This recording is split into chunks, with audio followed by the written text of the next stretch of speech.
नमस्कार साथियों, सभी को राम राम। उम्मीद करते हैं आप सभी लोग बेहतरीन होंगे, बहुत बढ़िया होंगे, खुश होंगे। तो देखिएगा, आप सभी के लिए मैं हिंदी साहित्य की ये सीरीज़ चला रहा हूँ। और ये रीट हो, चाहे एलडीसी हो, चाहे जेआरएफ नेट यूजीसी हो, या पटवार हो, फर्स्ट ग्रेड सेकंड ग्रेड हो, या फिर सीटेट ऑल एग्ज़ाम के लिए ये हिंदी साहित्य जो मैं आपको पढ़ा रहा हूँ, ये काफ़ी हेल्पफुल रहेंगे क्वेश्चन। तो ये बार बार अक्सर एग्ज़ाम में आते रहते हैं। और एनसीईआरटी की बुक से इन प्रश्नों का मैंने संकलन किया है और टॉप 50 क्वेश्चंस मैं आपको प्रतिदिन 8 बजे लेकर के आता हूँ। तो बिल्कुल भी मिस मत कीजिएगा, वीडियो को पूरा देखिएगा अंत तक। अच्छा लगे तो आप लोग सब्सक्राइब कीजिएगा, वीडियो को लाइक कीजिएगा, वरना कोई आवश्यकता भी नहीं है, ठीक है ना। ये आपके दिल की बात है। चलिए, वैसे हिंदी को हम पढ़ते इसलिए हैं क्योंकि हिंदी हमारी मातृभाषा और राजभाषा है। इसलिए हमको हिंदी की अस्मिता और इसकी गरिमा को बनाए रखने का दायित्व और कर्तव्य निभाना चाहिए। इसीलिए हमें हिंदी साहित्य के अंतर्गत यदि बात करें हम सभी सब्जेक्टों में, कि हिंदी जैसा रोचक विषय शायद ही है ही नहीं कोई। सबसे बेहतरीन अगर सब्जेक्ट है तो वो हिंदी साहित्य, मनोरंजन के लिए भी, ठीक है ना। तो आप लोग मनोरंजन के साथ ही पढ़िएगा, सीरियसली तरीके से पढ़िएगा। चलिए, अब हम क्वेश्चन टेस्ट को स्टार्ट करते हैं। पहला क्वेश्चन आपके सामने स्क्रीन पर दिखाइएगा, देखिए। चलिए, पहला क्वेश्चन है आपका, कबीर की अपेक्षा खुसरो का ध्यान बोलचाल की भाषा की ओर अधिक था। ये कथन किसका है, बताइए सभी। कबीर की अपेक्षा खुसरो का ध्यान बोलचाल की भाषा की ओर अधिक था, ये कथन किसका है।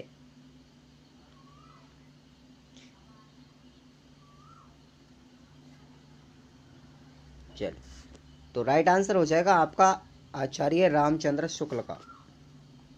आचार्य रामचंद्र शुक्ल ने कहा था कि भाई जो अमीर खुसरो है वो बोलचाल की भाषा की तरफ ज़्यादा ध्यान देते हैं बजाय कबीरदास जी के, ठीक है ना। तो आपका यहाँ पर ऑप्शन क्या चला जाएगा, डी चला जाएगा। क्लियर। अगले क्वेश्चन की तरफ बढ़ते हैं, देखिए बढ़िया क्वेश्चन है। जायसी पहले कवि है, सूफी संत बाद में। यानी कि पहले जायसी है, जायसी पहले कवि हैं, उसके बाद में सूफी है। एक कथन किसका है, किसने कहा था उनके बारे में ऐसा। मनोहर लाल पांडे, चंद्रवली सिंह, विजय देव नारायण शाही, या आचार्य रामचंद्र शुक्ला। किसने कहा था भैया, बताइए। बहुत बढ़िया। हम यहाँ पर हिंदी साहित्य को बेहतरीन लाजवाब तरीके से पढ़ेंगे।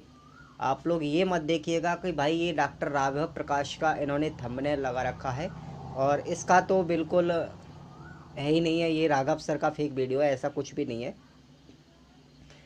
थंबनेल इसलिए लगाया जाता है कि आप लोगों के ज़्यादा अट्रैक्टिव पोजीशन में वो वीडियो आए। क्वेश्चन आपको अंदर से नहीं दिखा पाते हम, इसलिए वीडियो देखने के बाद ही आपको पता चलता है। चलिए, तो जायसी पहले कवि है, सूफी बाद में, ये जो कथन कहा था, ये मत था वो विजयदेव नारायण शाही का था दोस्तों। विजयदेव नारायण शाही का था। सबसे बड़ी बात याद रखेंगे आप लोग कि आपको मैटर कहाँ से बेस्ट मिल रहा है, ठीक है। हमें सिर्फ सिलेक्शन चाहिए, हमें और चीज़ से मतलब क्या। तीसरे क्वेश्चन की तरफ बढ़ते हैं, देखिएगा, पढ़िए क्वेश्चन को। जसोदा कहाँ गओ, जसोदा कहा कहूँ ओह बात, तुम्हारे सुत के कर्तव्य मुँह पे कहीं न जात। ये रचना किसकी है, जरा बताइएगा आप लोग।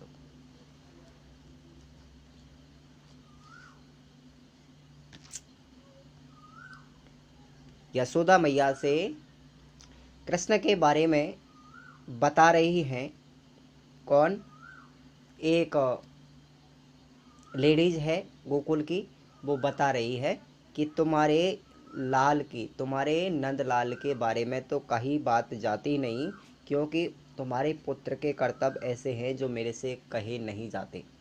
इसका अर्थ ये होता है। तो बताइए ये जो रचना की थी वो किसके द्वारा की गई थी। आप लोग सभी राइट आंसर करेंगे, चतुर्भुज दास की रचना है, ठीक है। दिमाग में फिक्स कर लीजिएगा, ये जो पंक्तियां हैं, ये जो रचना है, ये चतुर्भुज दास के द्वारा की गई थी। क्लियर। अगले क्वेश्चन की तरफ बढ़ते हैं। क्वेश्चन नंबर 4 है, अधर मधुरता कठिनता कुछ, तीक्ष्णता और त्याग, तीक्ष्णता त्योहार, रस कवित्व परिपक्वता, जाने रसिक न और। तो बताइए इसके कवि कौन है? चिंतामणि, भिखारी दास, जसवंत सिंह या बैनी प्रवीण?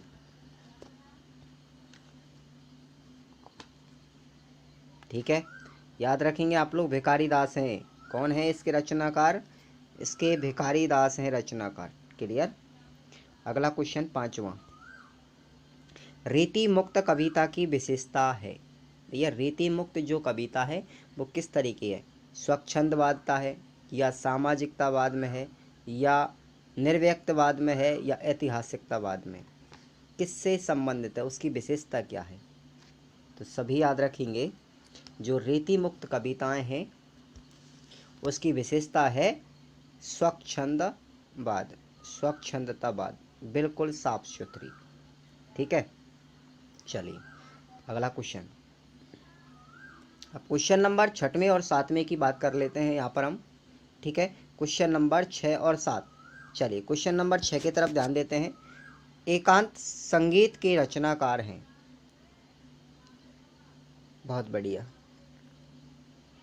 एकांत संगीत के रचनाकार हैं। चलिए इसका जवाब हो जाएगा हरिवंश राय बच्चन। कौन है? ये बच्चन लिखा हुआ है, इनका पूरा नाम है हरिवंश राय बच्चन, जो अमिताभ बच्चन के पिताजी हैं। ठीक है, वर्तमान में बॉलीवुड स्टार अमिताभ बच्चन, केबीसी के डायरेक्टर, उनके पिताश्री हैं हरिवंश राय बच्चन, उनकी ये रचना है। ठीक है, एकांत संगीत। क्लियर, तो आपका यहाँ पर बी ऑप्शन करेक्ट होगा। अब 7वां देखिए, प्रेमचंद का कहानी संग्रह नहीं है। प्रेमचंद का कहानी संग्रह नहीं है। प्रेम पचीसी, प्रेम मदवादसी, मोहब्बत की राहें, या सप्त सरोज? चलिए लगाइएगा, ऑप्शन नंबर सी राइट हो जाएगा, मोहब्बत की राहें। मोहब्बत की राहें ये प्रेमचंद का कहानी संग्रह नहीं है। क्लियर। क्वेश्चन नंबर 8वां 9वां देखिए। चलिए, मृणाल किस उपन्यास की पात्र है? मृणाल किस उपन्यास की पात्र है? क्वेश्चन नंबर 8 का राइट जवाब बताइए सभी। मृणाल किस उपन्यास की पात्र है? सभी राइट आंसर करेंगे त्यागपत्र की। ठीक है, त्यागपत्र उपन्यास की मृणाल एक पात्र है। ठीक है, और क्वेश्चन नंबर 9 है, बम्बई के मजदूर संगठन के जीवन संघर्ष पर आधारित उपन्यास कौन सा है? बम्बई के मजदूर संगठन के जीवन संघर्ष पर आधारित उपन्यास कौन सा है? तो याद रखेंगे आप लोग सभी, कौन सा है? आवा। आवा ये उपन्यास है जिसमें बम्बई के मजदूर संगठन के जीवन संघर्ष के बारे में उल्लेख किया गया है। तो आपका ऑप्शन ए राइट हो जाएगा। नेक्स्ट क्वेश्चन है अपना क्वेश्चन नंबर 10वां, स्वदेश दीपक की रचना है। स्वदेश दीपक की रचना है। आधे अधूरे, कबीरा खड़ा बाजार में, या बकरी, या कोर्ट मार्शल? स्वदेश दीपक की रचना आप सभी याद रखेंगे प्यारे भैया बहन जियो, वो है कोर्ट मार्शल। कोर्ट मार्शल ये स्वदेश दीपक की रचना है। चलिए क्वेश्चन नंबर 11, प्रसाद के उस काव्य ग्रंथ का नाम बताइए जिसकी रचना पहले ब्रज भाषा में की गई थी किंतु बाद में उसे खड़ी बोली में रूपांतरित कर दिया गया। कौन सा ग्रंथ है भैया?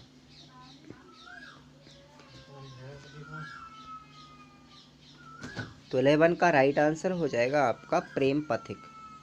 प्रेम पथिक। ठीक है, यहाँ पर आपका बी राइट हो जाएगा।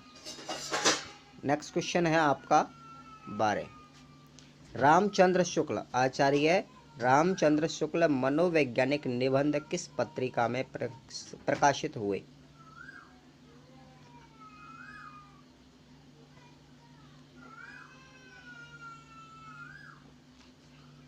सरस्वती नागरी प्रचारिणी सुधाया हितवाणी। दैट्स इसका राइट आंसर हो जाएगा आपका ऑप्शन बी, नागरी प्रचारिणी। याद रख लें आप लोग, ये पत्रिका है, उसमें प्रकाशित किया गया था उनका मनोवैज्ञानिक निबंध। ठीक है, तो बी ऑप्शन लॉक कर लो। नेक्स्ट क्वेश्चन है तेरा, यदि मैं कामायनी लिखता किसकी समीक्षात्मक करती है? यदि मैं कामायनी लिखता किसकी समीक्षात्मक कृति है? कृति कर लीजिए आप लोग इसको, ठीक है, कृति रचना है, ठीक है ना। तो बताइएगा, निराला, आचार्य शुक्ला, नगेंद्र या सुमित्रानंदन पंत। तो क्वेश्चन नंबर 13 का राइट जवाब हो जाएगा आपका सुमित्रानंदन पंत। कौन है? सुमित्रानंदन पंत। इसे हिंदी का शिवकुमार कवि भी कहा जाता है। हिंदी के सुकुमार कवि कौन है? सुमित्रानंदन पंत। याद रखें, सुकुमार कवि। क्लियर। अगला क्वेश्चन देखिए, क्वेश्चन नंबर 14 है, अय्यास प्रेतों का विद्रोह। अय्यास प्रेतों का विद्रोह शीर्षक लेख किस पत्रिका में प्रकाशित हुआ था? चलिए, धर्मयुग, सारिका, हंस या सचेतना।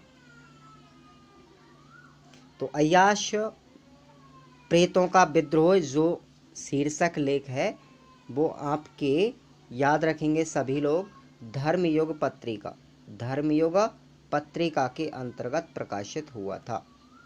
क्लियर। अगला क्वेश्चन है आपका 15, किसे लोक जीवन का जासूस कहा जाता है? भाई, लोक जीवन का जासूस किसे कहा जाता है? मुक्तिबोध को, अज्ञे को, धूमिल को या कुमार नारायण को? चलिए, बहुत बढ़िया। सभी को बार बार धन्यवाद। हमारे YouTube चैनल की तरफ से आप लोग हिंदी साहित्य पढ़ रहे हैं, बेहतरीन स्टडी बनाइएगा सभी दोस्त। तो क्वेश्चन नंबर 15 का राइट जवाब हो जाएगा आपका मुक्तिबोध। क्या हो जाएगा? मुक्तिबोध। ठीक है, इसे लोक जीवन का जासूस कहा जाता है भैया। अगला क्वेश्चन देखिए, क्वेश्चन नंबर 16, छायावाद को अभिव्यंजनवाद, छायावाद को अभिव्यंजनावाद का विलायती संस्करण किस आलोचक ने माना है?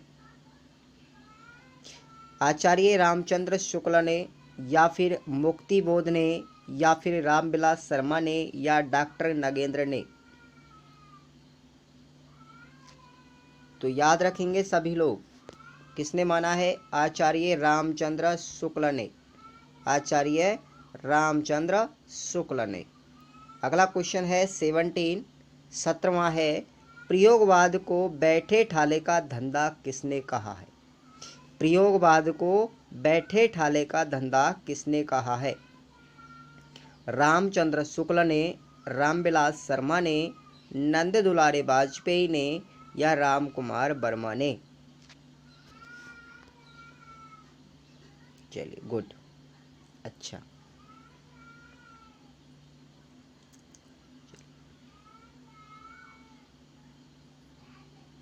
तो क्वेश्चन नंबर 17 का राइट जवाब हो जाएगा नंद दुलारे वाजपेयी ने प्रयोगवाद को बैठे ठाले का धंधा कहा है दोस्तों। क्लियर।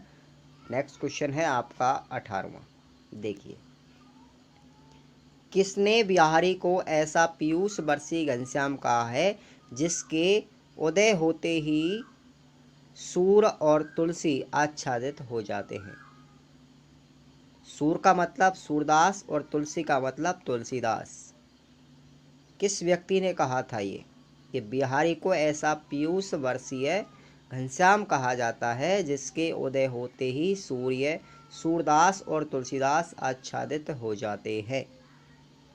ऑप्शन पढ़ लीजिएगा आप लोग, थोड़ा संभल के आंसर दीजिए सभी दोस्त। हर भाई बहन जी से हम निवेदन करेंगे कि आप लोग अपने नोट्स जरूर बना लीजिएगा, कमेंट जरूर कीजिएगा आप लोग को कैसा फील होता है। चलिए, तो राइट जवाब हो जाएगा आपका राधा चरण गोस्वामी ने कहा था भैया, राधा चरण गोस्वामी ने कहा था। नेक्स्ट क्वेश्चन है 19वां, बिहारी सतसई को शक्कर की रोटी किसने कहा? लगा लीजिएगा आप लोग स्टार। बिहारी सतसई को शक्कर की रोटी किसने कहा? इम्पोर्टेंट सवाल है। हजारी प्रसाद द्विवेदी ने, रामचंद्र शुक्ल ने, पद्म सिंह शर्मा ने या बच्चन सिंह ने? देखिए, ये बच्चन सिंह अलग है, हरिवंश राय बच्चन अलग है। याद रखें, आपको ऑप्शन में कभी भी कंफ्यूज नहीं होना है दोस्तों। तो बिहारी सतसई को शक्कर की रोटी कहने वाले जो व्यक्ति थे वो आप लोग याद रखेंगे, पद्म सिंह शर्मा।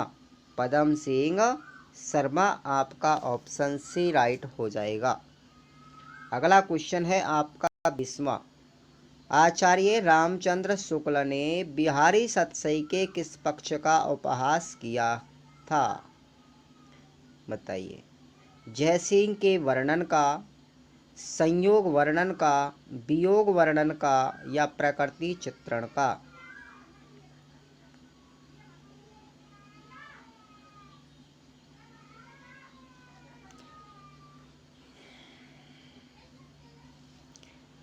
चलिए, क्वेश्चन नंबर 20 का राइट जवाब हो जाएगा आप सभी का कि भाई आचार्य रामचंद्र शुक्ल ने जो बिहारी सतसई है उसके वियोग वर्णन का उपहास किया है, उसकी आलोचना की है, उसका मजाक उड़ाया है।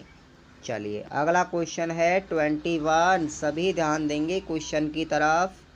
विद्यापति को श्रृंगार रस का सिद्धभाग कवि किसने कहा?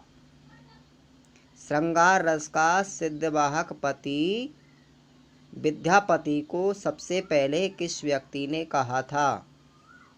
रामविलास शर्मा ने या राम कुमार वर्मा ने, हजारी प्रसाद द्विवेदी ने या आचार्य रामचंद्र शुक्ल ने? बताइए भैया सभी लोग। लाइव चैट को ओपन कर लीजिएगा, आप लोग जल्दी जल्दी से कमेंट करिएगा। तो 21 का राइट आंसर हो जाएगा आपका हजारी प्रसाद द्विवेदी।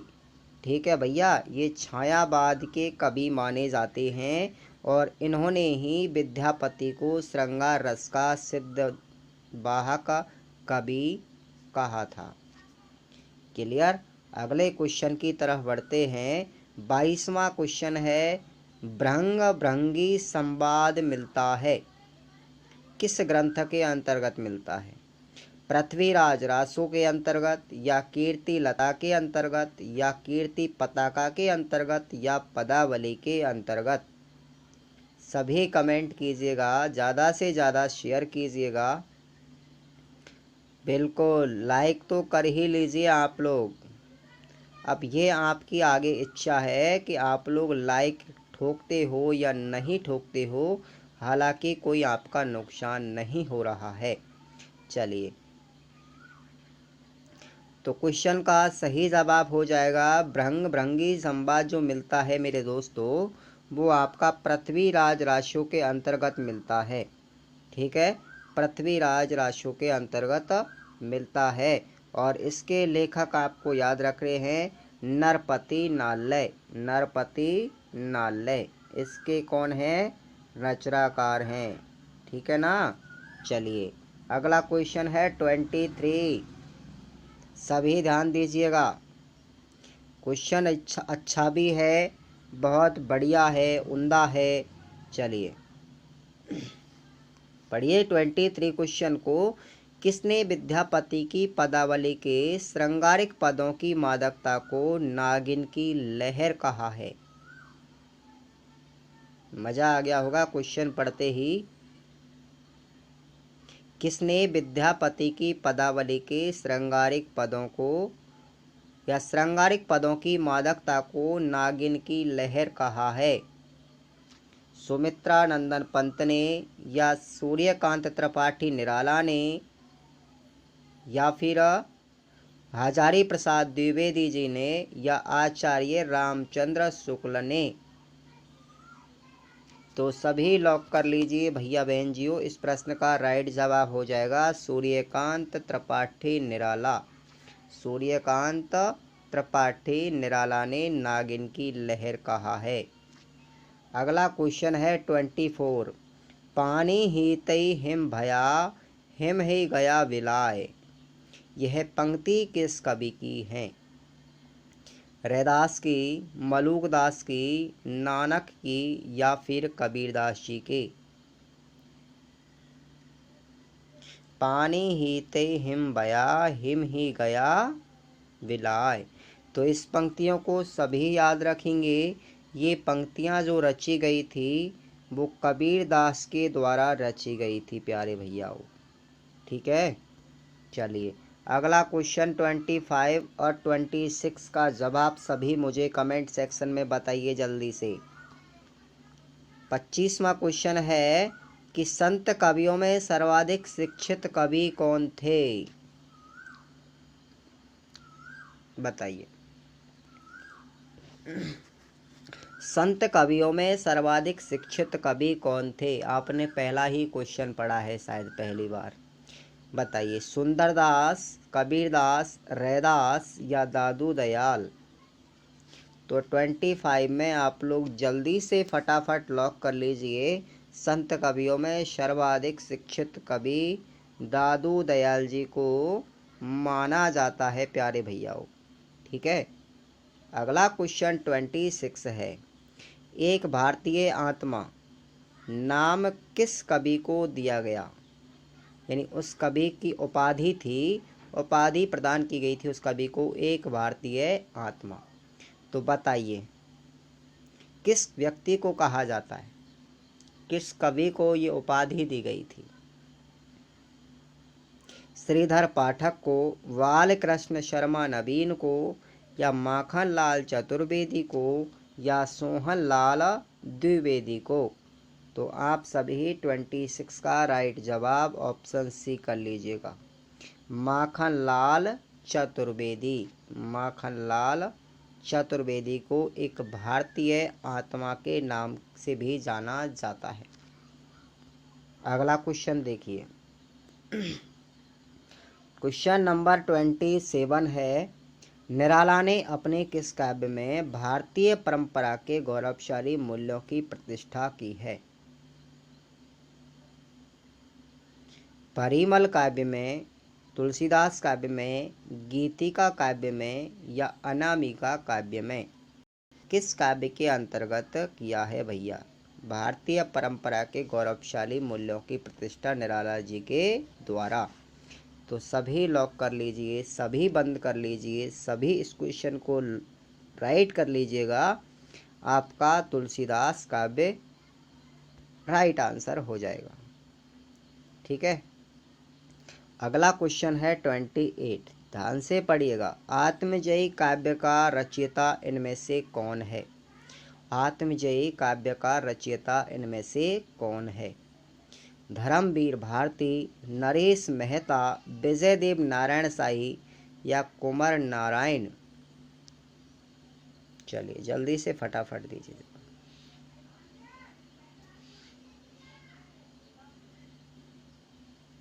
बहुत बढ़िया सभी के लिए। तो राइट जवाब हो जाएगा आपका कुंवर नारायण। आत्मजयी जो काव्य लिखा था सभी दोस्तों याद रखेंगे, कुंवर नारायण के द्वारा लिखा गया था। नेक्स्ट क्वेश्चन है 29। देखिए, निम्न में से जगदीश चंद्र माथुर के द्वारा रचित नाटक कौन सा है? कोणार्क, डॉक्टर, सूखा सरोवर या अंजू दीदी?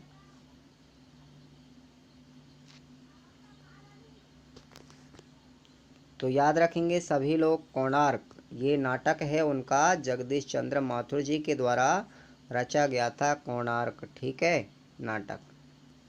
चलिए नेक्स्ट क्वेश्चन 30। पुष्टि मारक को जहाज जात है, सो जाको कछु लेना होए सो लेऊ। विट्ठल नाथ का ये कथन कब का है भैया? किस समय पर विट्ठल नाथ ने एक कथन कहा था कि पुष्टि मारक को जहाज जाते, सो जाको कछु लेनो होए सो लेऊ? कब कहा था ये कथन? वल्लभाचार्य की मृत्यु पर, नंददास की मृत्यु पर, या सूरदास की मृत्यु पर या हरि राय की मृत्यु पर? चलिए लगा लीजिएगा स्टार। क्वेश्चन बढ़िया है।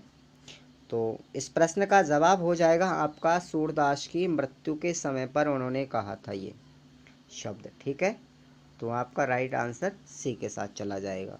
अगला क्वेश्चन है 31। रोमांच किस प्रकार का अनुभव है?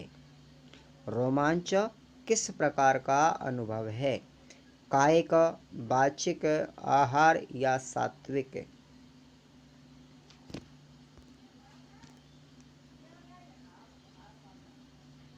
चलिए, तो राइट आंसर हो जाएगा आप लोगों का सात्विक। ठीक है, रोमांच एक सात्विक प्रकार का अनुभव है भैया। अगला क्वेश्चन है 32। चलिए, कवि जयशंकर प्रसाद ने किस कवि के बारे में ये लिखा कि मानवता को सदा राम का रूप दिखाया? मानवता को सदा राम का रूप दिखाया, ये किस कवि के बारे में लिखा है जयशंकर प्रसाद जी ने?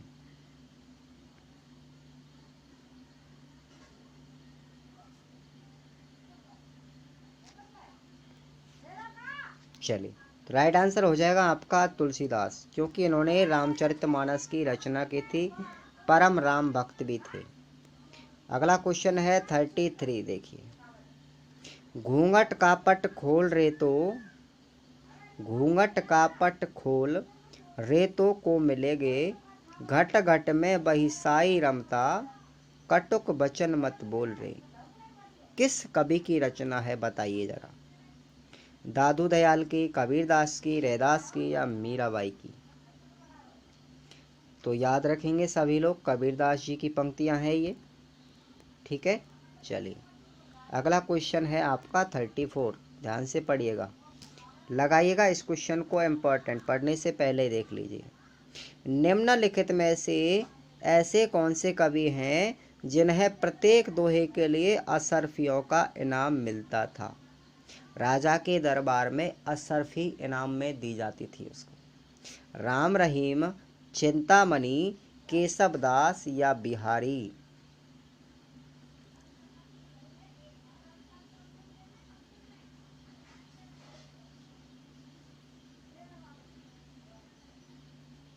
चलिए कर लेते हैं, राइट आंसर इसका हो जाएगा प्यारे दोस्तों 34 का option number D, Bihari. Bihari ji को दरबार में प्रत्येक दोहे के लिए अशरफी का इनाम दिया जाता था। ठीक है, उम्दा क्वेश्चन है। अगला क्वेश्चन देखिएगा आप लोग 35। 35वां क्वेश्चन है, निम्नलिखित में से राजस्थान का प्रसिद्ध कवि कौन सा है? हिंदी का कवि कौन सा है? राजस्थान का प्रसिद्ध हिंदी का कवि कौन सा है? ऋतुराज, भगवत रावत, चंद्रकांत देवताले या फिर आलोक धनवा? सभी लॉक कर लीजिएगा, क्वेश्चन का जवाब चला जाएगा ऋतुराज के साथ में। हिंदी के प्रसिद्ध कवि हैं जो राजस्थान से बिलोंग करते हैं, ऋतुराज जी। अगला क्वेश्चन है 36। देखिए, महादेवी वर्मा का जाग तुझको दूर जाना गीत हमें क्या प्रेरणा देता है? महादेवी वर्मा के द्वारा ये गीत लिखा गया था, जाग तुझको दूर जाना है। तो बताइए इससे हमें क्या मोटिवेट मिलता है, क्या प्रेरणा मिलती है? अपने लक्ष्य की ओर निरंतर बढ़ने की, प्रेम करने की, आराम करने की, रात भर किसी काम के लिए जागने की? तो राइट आंसर कर लीजिए सभी भैया बहन जी, अपने लक्ष्य की ओर निरंतर बढ़ने की प्रेरणा मिलती है। क्लियर। अगला क्वेश्चन है 37। प्रेमचंद की कौन सी कहानी में भारतीय शिक्षा पद्धति की खिल्ली उड़ाई गई है?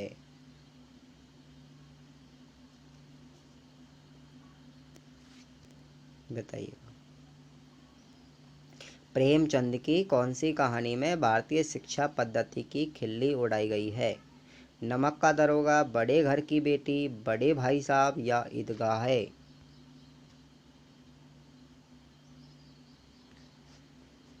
चलिए लॉक कर लीजिएगा आप लोग वो बड़े भाई साहब कहानी में। ठीक है, बड़े भाई साहब कहानी के अंतर्गत भारतीय शिक्षा पद्धति की खिल्ली या मजाक या उपहास किया है।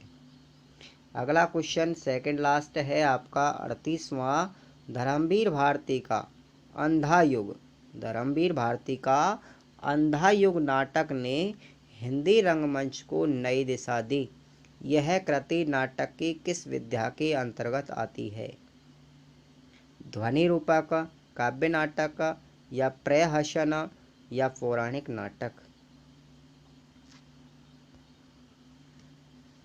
बहुत बढ़िया। चलिए जो भाई बहन पहली बार आए हैं वो चैनल को सब्सक्राइब कर लें। ऐसे ही बढ़िया वीडियो आप लोग देखिएगा प्रतिदिन। तो राइट आंसर हो जाएगा आप लोगों का काव्य नाटक है। ठीक है, क्या है? एक काव्य नाटक है अंधा युग, जो धर्मवीर भारती के द्वारा लिखा गया था। अगला लास्ट क्वेश्चन है आपका इस वीडियो का। जहाँ ऐसे शब्दों का प्रयोग हो जो किसी शास्त्र में प्रसिद्ध होने पर भी लोक व्यवहार में अप्रसिद्ध हो, वहाँ कौन सा काव्य दोष होता है? अप्रतित्व, क्लिष्टत्व, अकृत्म या दुष्ट क्रमत्व? क्या होगा इसका राइट जवाब? क्वेश्चन बहुत टफ भी है, सिंपल भी है। सभी याद रखेंगे कि ऐसे शब्दों का प्रयोग जो किसी शास्त्र में प्रसिद्ध होने पर भी लोक व्यवहार में अप्रसिद्ध हो, तो उनको काव्य दोष के अंतर्गत रखा जाएगा। अप्रतित्व, अप्रतीत काव्य दोष के अंतर्गत रखा जाएगा। ठीक है, तो सभी भैया बहन जियों को मेरी तरफ से वीडियो देखने के लिए बहुत बहुत धन्यवाद। आपको कैसा लगा ये वीडियो? आप लोग अपनी इच्छा के प्रति लाइक भी कर सकते हैं, शेयर कर दीजिए और चैनल भी सब्सक्राइब कीजिए। यदि आप लोग पहली बार आए हैं तो आप लोग हमारे टेलीग्राम से जुड़ करके सभी भैया बहन जी इनकी PDF डाउनलोड कर सकते हैं फ्री में। धन्यवाद।